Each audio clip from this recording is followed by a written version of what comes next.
Ano kaya ang mangyayari ngayong 2025? May clue ka ba?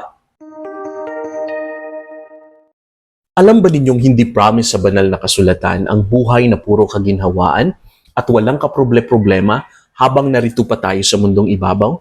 Ang ating Panginoong Hesus mismo ang nagsabing, magdaranas kayo ng kapighatian sa sanlibutan ito. Kakambal ng ating existence ang pagsubok at ang tagumpay. Kahit na ang pagtawag ng ating Panginoong Hesus sa atin bilang mga mananampalataya ay buhay na hindi rin madali.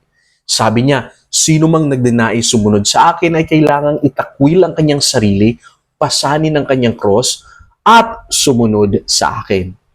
Sa pagsunod sa Kanya, may krus tayong bubuhatin sapagkat hindi na ang nais natin ang ating sinusunod, kundi kung ano ang nais niya. Sinusunod natin ang Kanyang katuruan at kung paano siya namuhay. Pero, itong isang bagay na to ang pinapangako sa atin ng banal na kasulatan, na sa bawat pahina ng ating buhay, hinding-hindi niya tayo iiwan o pababayaan man. Sa ating pagsunod sa Kanya, pangako niyang ako'y laging kasama ninyo hanggang sa katapusan ng panahon. Kaya may regalong dala ito. Ang regalong dala nito ay kapayapaan. Kahit sa unos man o sa pagdiriwang. Sinabi ng Panginoong Hesus, sinabi ko ito sa inyo upang sa inyong pakikipag-isa sa akin ay magkaroon kayo ng kapayapaan. Magdaranas kayo ng kapighatian sa sanlibutan ito, ngunit tibayan ninyo ang inyong loob na pagtagumpayan ko na ang sanlibutan. Kaya laging itanim sa ating puso at isipan ang pag-asa natin sa Panginoong Hesus ay hindi lang para sa sanlibutan ito, kundi pati na rin sa buhay na hinaharap.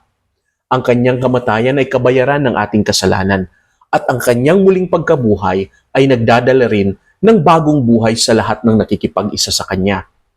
Kaya sa anumang dala ng 2025, panatag tayo sa kamay ng ating dakilang pastol. Panatag tayong kasama natin siya sa bawat pahina ng ating istorya. Alam mo, kung malayo ka sa kanya noong taong nagdaan, balikan mo ulit ang bukas palad niyang kamay na nasugatan at sa'yo ngayon naghihintay.